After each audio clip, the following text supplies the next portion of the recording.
شاهنشاه آریامهر در آخرین هفته‌های حیات در بستر بیماری و در شرایطی غم‌انگیز و در اوج تلاش مبارزه با بیماری هولناک خود با مزاجی رنجور ولی با عظمت روحی ستایش‌آمیز در ساعات متناوب سخنانی ایراد و راهنمون‌هایی فرمودند که مجموعه این تقریرات به صورت پیام زیر تدوین می‌گردد. باشد که این نوشته ترجمان مکنونات درونی و گواه ایران پرستی ابرمرد تاریخ شاهنشاهی ایران که افتخار همسری او را داشتم بر صحیفه روزگار نقش بندد. در این هنگام که دور از خاک وطنم در چنگال این بیماری جانکاه آخرین روزهای زندگی خود را سپری می کنم، به عنوان پادشاه ایران زمین این پیام را به ملتم که در شومترین دوران تاریخی وطنش روزگار تیره ای را می گذراند می فرستم. همانند هر مسلمان معتقدی که در آستانه مرگ از وجدان پاک و صفای کامل روح برخوردار است، خداوند بزرگ را به شهادت می طلبم از آن وقت که صرفاً به خاطر جلوگیری از خونریزی هموطنانم ناچار خاک ایران را ترک کردم، آنی از فکر سیه روزی تدریجی ملتم و مخصوصاً اندوه رقتبار شهادت وطن پرستان با نام و گمنامی که سینه های فراخ خود را در مقابل جوخه های آتش جلادان قرار دادند فارغ نبوده و با تار و پود وجودم این رنج های روزافزون را احساس کردم و در این رهگذر از تقدیر خود رضایت دارم که در این دوران آوارگی ضربات تازیانه سرنوشت این رنج ملی را بر روح و جسم رنجور من نیز کوفته است. شگفت اتفاقی در همان لحظاتی که قلب من از حرکت می ایستد، قلوب افسران دلاور ارتش من نیز که در تکاپوی نجات وطن بودند پیاپی آماج گلوله های دشمنان ایران قرار می گیرند. من این تقارن را به پیوند معنوی ناگسستنی که بین خودم و این ارتش که ناجوان مردانه در بستر یک دسیسه ضد ملی و میهنی قرار گرفت وجود دارد تعبیر می کنم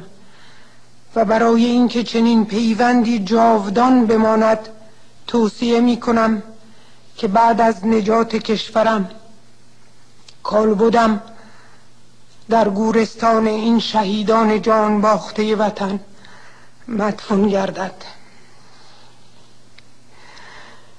من در این دقایق واپسین شیرینی خاطرات افق ایران عزیز را که به آن عشق می‌ورزم در مقابل تلخی زهراگین مرض جانسوز قرار دادم. خاطره شالیزارهای کرانه‌های دریای خزر و مرغزارهای دیلم، خاطره قله‌های پربرف سبلان و سهند آذربایجان، خاطره کوهستان‌های سبز و خرم زاگرس کردستان و هامون‌های اوریان بلوچستان، خاطره اروندرود خوزستان و هیرمند سیستان، خاطره دشت ارژن فارس، خاطره حاشیه‌های کویر سوزان خراسان و کرمان، خاطره شهرک‌ها و دهستان‌های ساحلی خلیج فارس، خاطره کوچ عشایر دلیر و فداکار و به طور کلی با اندیشه همه گوشه و کنار آن سرزمین مقدس و مردم پرتلاش و پرتوان آن چشم از جهان فرو می‌بندم.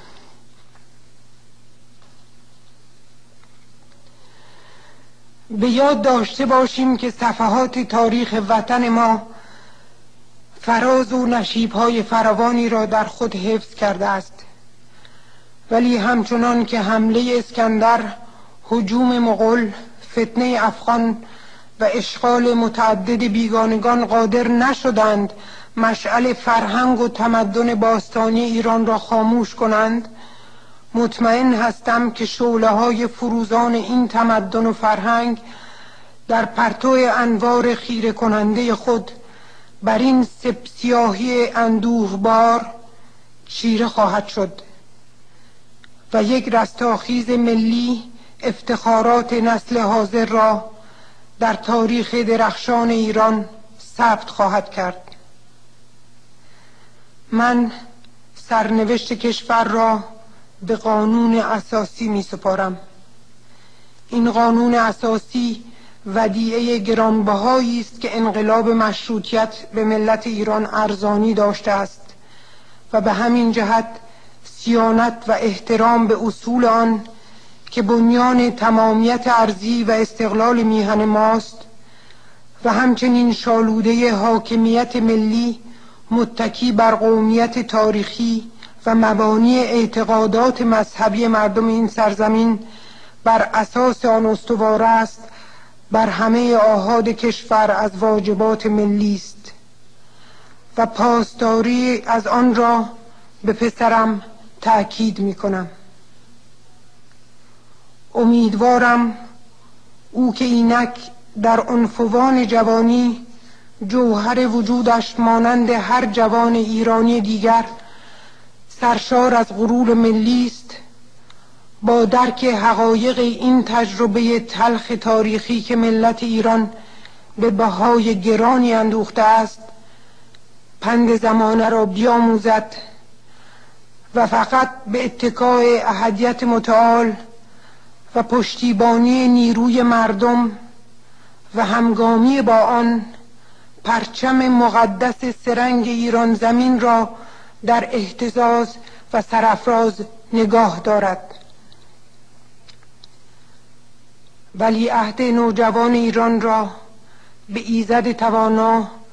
و ملت بزرگ ایران می سپارم. این